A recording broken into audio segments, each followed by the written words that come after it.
You're listening to a Thames Estuary Partnership podcast, celebrating London's famous tidal river. We hope you enjoy it. Hello and welcome back to Talk of the Thames.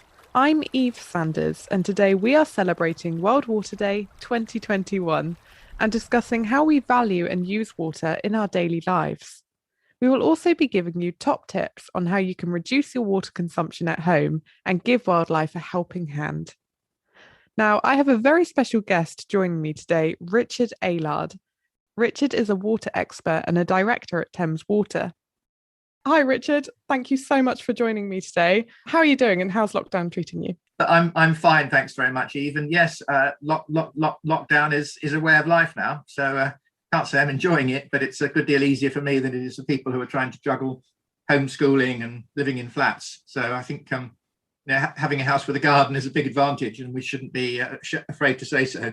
No, absolutely. I think the lockdowns have just highlighted how important having a garden or at least green space nearby, how important it is. Yes, and from my point of view too, I really enjoy getting out and seeing things, meeting people, looking at rivers, looking at water efficiency measures, that all the things that people are doing, and trying to do it all on Teams and Zoom is I'm looking forward to getting back to the real world. Yeah, definitely. Virtually. It'll be nice. I'm not alone in that. And of course, having a drink in the pub with a friend will also be very welcome. Would be nice too. Yes. Not necessarily of water either. No. Okay, so today we're going to be talking about World Water Day, which is coming up on the 22nd of March. So, Richard, what is World Water Day, and why do we celebrate it? It's really an opportunity for all of us to just think about the part that water plays in our lives, because wherever we are, whatever we do in our jobs, whatever we do in terms of our home lives, recreation, water is part of it, but it's so easily taken for granted. And we need, it's no bad thing once a year just to start thinking about World Water Day and what it means to us, I mean, in Londoners by and large, but also to people in the developing world. Looking at the true value of water in our lives, and just reflecting what we would do if we didn't have it. I mean, just how it literally, along with air and food, one of the three essentials of life. Absolutely. I mean, I think when we think of water, we automatically think like, well, it's essential for life because we need it to drink. But we don't just drink it, we wash in it, we cook with it, we go on holiday and play in it. We do so much with water. So I suppose it's just a day for appreciating it, right? Yeah, and when you look at you're quite right, all the perspectives, for one person, water belongs in a chalk stream because that's where they watch kingfishers or catch trout. For somebody else, it's what they know they can give safely to a newborn baby. For people at the moment, of course, there's huge hygiene implications around COVID, but you've also got water used in cooling. All of the sort of the big computer rooms in the city that they wouldn't function without cooling. You've got power stations using water. You've got people using water to put out fires. There's all sorts of different potentially conflicting uses, and the fact that we managed to meet all of those requirements is something that we can't take for granted. No, absolutely not. So going back to drinking water, I mean, within London, where does the water in our taps come from? Well, about 80% of the water in our taps comes out of the River Thames and the River Lee. And what we do is we pump it out of those rivers when there's plenty of flow, which is generally in the winter and spring, and we put it into big open water reservoirs. And you can see those if in the days when people used to fly into Heathrow, it was relatively easy to look out of the window and you could see London's drinking water supply there. But those reservoirs fill up, and then we take water from those reservoirs. That's the sort of first stage of treatment, actually. It allows some of the sediment to drop out, gives the water a chance to clear and settle. Then it goes into water treatment works, where we use a whole range of techniques to treat it. And then we put a tiny amount of chlorine in to make sure that it stays safe on the way to people's taps. And then the bit that people often don't realise is it goes to what we call service reservoirs. These are smallish underground reservoirs where we actually store drinking water, the last stage before it goes to the taps. Because otherwise, you need some buffering in the system, because you've obviously got much more demand beginning of the day, people are getting up, having showers, baths, and so on, and then again in the evening. So to make sure that we've got enough water, we fill up those service reservoirs overnight, drop down in the morning, fill them again during the day, drop in the evening. So we're constantly pushing water in and out of those reservoirs to make sure that we've got enough for customers. But it's a bit of a juggling act, because we only put in a tiny amount of chlorine because we don't want people to taste it. But that also means you've got to get the water to the taps fairly quickly. So if you fill your service reservoirs too full, you won't get the water to the taps in time, and the chlorine will have decayed. So we have to take a lot of samples and do a lot of balancing, trying to work out what demand will be day by day. And one of the things that COVID has done is completely changed that, because people working at home are in a totally different pattern of life when they were commuting. And of course, there are geographical differences too. If you look at the commuter belt around Surrey, Berkshire, Oxfordshire, people aren't going into London.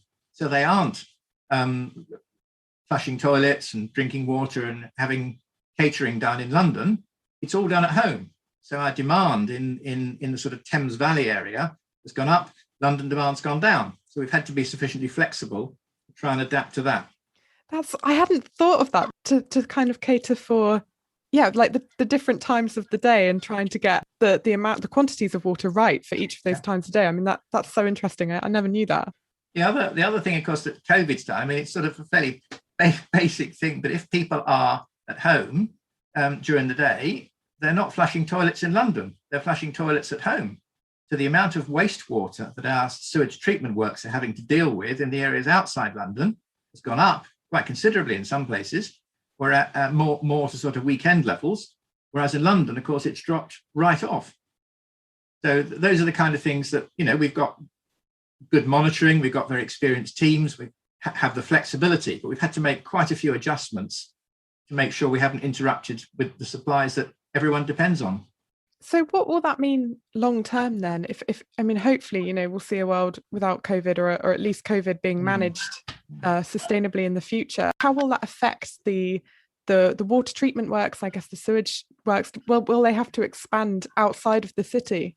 Yes, I mean, it's very hard to know, of course, exactly what will happen in the long term. I think we all feel that there'll clearly be a move back to offices, but I think it's probably common ground that things won't go back quite the way they were. People have now discovered that working from home at least part of the week can be quite productive. So I think we'll see more people working from home, or perhaps working in kind of local office spaces, rather than, I think we've all realized that if you're commuting an hour and a half each way, that's quite a lot of your day that's not actually all that productive. You're jammed in your seat on a train or a bus trying to work on a laptop. Wouldn't it be better to be at home? In some cases, yes, some cases, no. So we do have to factor that into our thinking about long-term water resources and also wastewater treatment. I mean, a number of our sewage works are being upgraded anyway in this period to cope with population growth, but there may have to be a push beyond that, so that we're absolutely sure we've got enough capacity for the long term. We'll talk a bit more about that in a moment, but going to sort of climate change, I mean, what will that mean for our water resources, again, around sort of London in the future? When you look at the latest climate change projections, they show that we would expect to get roughly the same amount of total rainfall in an average year, but we'll get more of it in the winter, less of it in the summer, and more of it, when we do get it, will come in these fairly extreme downpours. And there's also some evidence that we may get more situations where we get locked into a single weather pattern. So we could have longer droughts in the summer, we could have longer wet periods or freezes in the winter, but that's probably a less strong signal than the basic of more in the winter, less in the summer. So that does affect our planning. And one of the things it does is it probably strengthens the case for storing water, because when you look at the end of the average winter, there is masses and masses of water going down the Thames and out to sea. Why? Because our reservoirs are full. Once they're full, we can't store anymore. But then comes the summer, you've only got what's in the reservoirs. And if they're dropping too quickly, you can get very nervous indeed if you work for Thames Water and it's a dry spring and a dry summer and the levels are dropping. And then suddenly you go into a dry autumn, and that happens 2 years running, then you're into a drought. So the case for having more storage capacity is quite strong, because you can store the water when you need it, in those wetter winters when you've got it to use in the drier summers. But there's also potential for moving water around between regions. So we have to have better connectivity. The problem with moving water around is it's tremendously heavy stuff. I mean, you've only got to walk around the garden with a watering can to know that it's quite heavy. And however efficient your pumps are, pushing water uphill over long distances is something you really want to try and avoid if you want to get your carbon footprint down. So all of those things are sort of factored into our long-term planning. But I think on a more global scale, the thing that's really interesting to me about the water and climate change discussion is that water and carbon are incredibly closely linked, because the total amount of water isn't going up or down very much. We can capture wastewater and we can treat it very efficiently and put it back as drinking water, but only at the cost of considerable amounts of energy. So the more you have to treat, the more you have to pump, the more energy you're using. The more you can rather rely on natural processes to move water around, putting water into the headwaters of a river and then taking it out at the bottom. Things like that. You're moving the water without having to use energy and pumping. Those are the kind of things that are also very much factored into our thinking. Give you another example: desalination. Technically, perfectly viable method of producing clean water from salt water. But at the moment, unless somebody has a great scientific breakthrough, which is always possible, it's very, very energy intensive to do it. And similarly, with taking wastewater and treating it and then putting it straight back into supply, which is what they do in places like Singapore, but they have to use the same kind of techniques as you use in desalination, with a membrane and high pressures. So I think that the link between water and carbon is actually quite interesting. Very interesting. Yeah. And on that kind of subject, although I think we've already touched on it, I mean, water is a finite resource, and it's really crucial that people appreciate that and understand that. So again, within London, what's the kind of future of water production? And again, I know you sort of touched on it, but where could we get our water from in the future? Well, I think we'll continue to get a lot of it from the Thames and the Lee, but we'll have to take it at different times of year depending on what flows in the river, because that river flow is needed to keep the biodiversity, keep the natural flow going. We also take some water from underground boreholes, and some of those boreholes are actually in central London, and we need to keep taking water from there, because otherwise the groundwater will actually rise back up and can start flooding basements and the underground and things. So we need to take a certain amount of water from under London just to keep the levels where they need to be. But as you get further out of London, you're not taking water from a sort of a central pool as you would under the city. You're taking it from the natural environment. You're depriving the chalk streams in the southeast of London, particularly, of the water that they need to flow. So we need to think very, very carefully about that. Storage has a part to play, as I said earlier. Transfers have a part to play. Desalination, I think, for us will always be an emergency last resort option. The water from desalination plant is about 10 times as expensive per litre as the rest of the water we supply. So it's not something we would want to do on a regular basis, but actually it's quite useful to have as an absolute last resort if the alternative is London running out of water.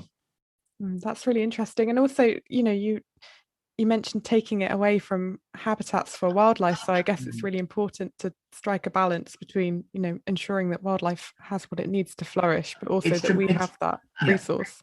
It's tremendous. It's tremendously important. I mean, we all I say we all, I mean, increasingly people talk about a climate crisis, and I certainly accept there is a climate crisis, and it's why we're committed to getting down to net zero from our operational carbon by 2030. But we've also, in my view, got, and I'm a biologist, so I would say this, wouldn't I? We've got a biodiversity crisis. And there's a biodiversity crisis from a sort of scientific perspective, in that more and more species are under threat. We're losing our pollinators, all sorts of problems like that. But again, I think the other thing that COVID has shown us is the extent to which access to green space, blue space, is really important to people's health and well-being, which is why we are opening up many of our sites as we can to allow people to enjoy them and get the kind of chance to unwind that only really green space and being by water can deliver. So I think the whole biodiversity thing is a real issue for us, and we're looking very carefully at where we take water from, and always trying to take it from the source that has least impact on the natural environment. But the less water we take, the better it will be, and the less water our customers use, the less water we'll need to take. We only actually take water out of the environment to supply customers. So if we can work with them and help them to reduce demand, that will help the environment as well. Again, that's such an important message. Yeah, definitely. I mean, to watch what you use, I suppose, and try and use alternatives. Or, for example, they say that having a shower is better than having a bath. You can limit your amount of baths and try and take a shower more often than all these little things can help.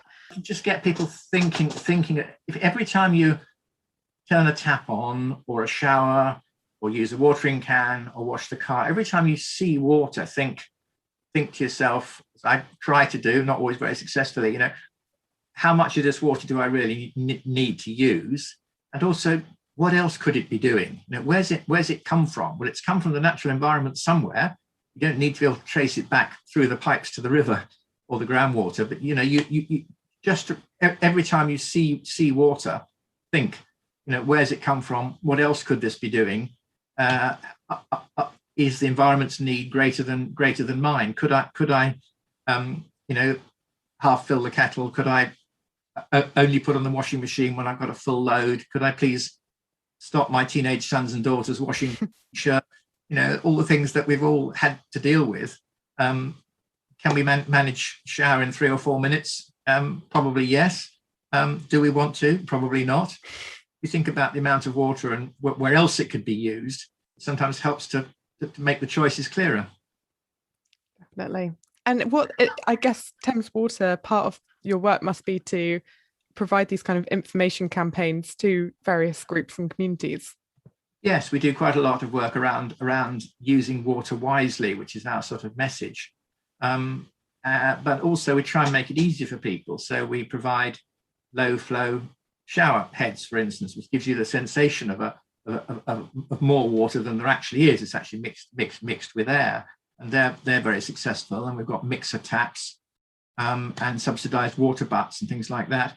But we shouldn't forget the wastewater side either. But we spend a lot of time trying to talk to school children in particular, because they're fascinated by poo, and if you can get their attention that way, you get them thinking about what happens when they flush something. And people flushing wet wipes contributes very largely to the number of blockages we get. And every blockage in a pipe, first of all, it risks flooding someone's house, flooding the street, flooding a stream or a river with pollution. Plus, somebody's got to get in there and clean it out. So that's expensive for us. That then adds to cost to customers, with all the problems of potential pollution. So if we can just persuade people not to flush wet wipes, to put them in the bin instead, that makes a big difference. So there's a lot of work going on. Wet wipe and wet wipes and fat are a huge problem for us. We're always keen to try and get the message across in different ways. Touch back on that again in a bit. It'd be really nice to end this podcast with a few tips that people can take away and start implementing in their daily lives. But going back to the sort of habitat side of things, I'm curious to know if there's a particular type of habitat that perhaps London could implement or the Thames could just implement that would make a difference to water resources in the future, and therefore the wildlife that use those areas? Well, I think the sort of habitat that works for everyone is what we call sustainable drainage. So we all know that when it gets very, very, very wet, partly because London sits mainly in clay soil, the water can cause devastating flooding. And what we want to do is try and keep that water out of our sewers. If we can keep it on the surface, keep it in open green space, and let it drain away very slowly, then it will recharge the underground aquifers and provide some nice green, pleasant habitat in the process. But we have to work with local people. Sometimes it means taking over part of a local park, and people aren't very keen sometimes to see areas where they were kicking a football or chasing their dogs, and suddenly it's full of reeds and water lilies. It's a different way of enjoying space, and London hasn't got much space of this sort, so we need to think very carefully about how we do it. Where we have implemented these what are called SUD schemes, they've been very popular. Initially, perhaps some concerns. Once people understand that it's helping to sort flooding out and giving additional natural wild green space and room for biodiversity close to where they live, that some of these schemes can be very popular. The number in Enfield, a place called Firs Farm, that's been a great success, and one in Slough, the Salt Hill Stream. Now we're working with communities, trying to encourage them to want to work in these areas, rather than us saying this is something we're going to do to you. It has to be, here's something we could do, here's why we think it'd be a good idea, here's why it might work for you. Now, can we actually get some plans together, work with the council, work with the Environment Agency, do something that works for everyone? Fantastic. So yeah, I guess a key part of it is changing people's perceptions so that they're more open to the suggestion of having these kind of SUD systems. Yes, and people need to understand how they work too, because very often when they're first dug out, you've got bare earth and mud, and it doesn't look very attractive. And then a year or two later, less than a year later, it starts to green up, and then gradually you get some vegetation growing. And after 3 or 4 years, it's perfect. And then over time, of course, you'll get more vegetation, you'll get trees starting to form, it'll start to dry out, you'll start to lose volume, becomes less effective, and after 10 years, you actually have to more or less start again. You've got to fell the trees, you've got to clear it all out. Now, if local people know that this is happening and understand why, and that there's a sort of natural cycle here, then you don't get the opposition to, you're chopping those trees down. But if they don't understand it, they're quite rightly, all they see is they're losing, particularly if they've moved to the area when things were looking perfect, they don't see there's has to generally be a natural cycle whereby you clean things out. Otherwise, you've lost all of your storage capacity and you haven't got the drainage benefit anymore. But it's all about having those conversations.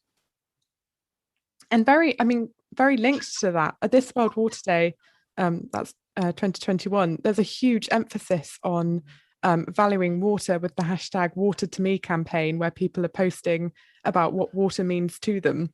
Yep. So I guess that could be anything from, appreciating a shower or sitting by that kind of, delicately put together SUD system. So how do we value water, and why is that important? So why is it important to change people's perceptions around how they value water? Because water is part of the natural environment and is important in so many different ways. I mean, the water to me is really interesting because it's throwing up so many different perspectives. You've got the wild swimmers, you've got the rowers, you've got the fishermen, you've got artists, you've got people who have had some kind of crisis in their lives and their mental health's a bit shaky. Go and sit by a lake or a river can actually be quite restoring for people. So it means lots of different things. But if we don't value water, we don't plan for it properly in our lives, then sooner or later we're going to come to the point where it isn't there for one reason or another. And so the more we can get people thinking about water, well, in one sense, we'd quite like people not to have to think about water. They should better turn on the tap, there it is, turn off the tap, flush the toilet, everything goes away. Where's the problem? But really, there has to be, from a society, but that's from a sort of company perspective, from the society that we're all part of, we have to get people valuing water better in order that we don't have to provide more water resources than we need, so that we're getting leakage down, we're playing our part. We want customers to get their usage down as well. And on the wastewater side, we're trying to improve all the quality of our treatment works and our pipes. But again, if people could not block our pipes with wet wipes and fat, they don't do it deliberately. Nobody tries to cause a fatberg. At least I hope they don't. But the fact is, we're clearing 75,000 of them a year. So there's a problem there. And having this kind of conversation is really helpful. 75,000 blockages, yes, a year. That's insane. That's a very high number. And I feel sorry for the people some of them. What happens typically is you get one little tree root that grows its way into a sewer, and that snags a wet wipe, and that snags another one, and then some fat joins in, and then a few more wet wipes, and very quickly you've built a blockage. And we also, I'm afraid, have a few people who flush nappies, who flush underwear, all sorts of things that end up down the sewers that they shouldn't. We did an experiment actually, and we asked a number of people what size they thought the connection from their house to the sewer was. Did they think it was the size of a football, size of a grapefruit, size of a tennis ball? And most of them thought it was sort of grapefruit-sized diameter. The answer is actually it's the size of a tennis ball. So you can actually block your own sewage system as well as blocking your neighbours or blocking the public sewer. But it's all bad. It really is, and it's all unnecessary too, because you just bin it. As our previous chief executive used to like to say, "You haven't eaten it first. Please don't flush it." Wise words. Okay, so on that theme, Richard, what would be your kind of top 4 tips for people at home to make sure that to start doing now to stop these blockages and to sort of best practice, I suppose? Best practice, I think, would be on the water efficiency side, it would be shorter showers and a bath as a luxury rather than on a regular basis. If you can, everyone's different, but showers are significantly less water than baths, provided they're not very long showers. I think the second thing would be the one I was talking about earlier. Just every time you see water, think, where's this come from? And don't wash dishes under a running tap. Don't clean vegetables under a running tap. Just constantly think about switching off. If you can wash the car with a bucket and sponge rather than a hose, you've got a hose, make sure it's got a trigger on it so it's not just sitting there running away down the drain, all that lovely clean water that's good enough to give to a newborn baby, and we're using it to wash cars with. That doesn't make a great deal of sense. And on the wastewater side, it's just the bin it, don't block it. Please don't. Please scrape fat out of baking trays and things and put it in the bin. And please don't flush wet wipes or anything other than pee, poo, and paper. Those things will make a really big difference. The 3 Ps. 3 Ps, absolutely. Thank you, Richard. It's been a real pleasure talking to you, and it's been really fascinating to learn all of that. So yeah, thank you for your time. Good talking to you too. Thanks, Eve. Thank you. Take care. Thank you for joining us for this episode of Talk of the Thames. It was brilliant to chat to Richard, who is so passionate about the river and its wildlife, and I hope you enjoyed listening at home. I will be back next month with a brand new episode, so please do follow and subscribe to be notified every time we release a new episode. But until next time, take care, bye-bye.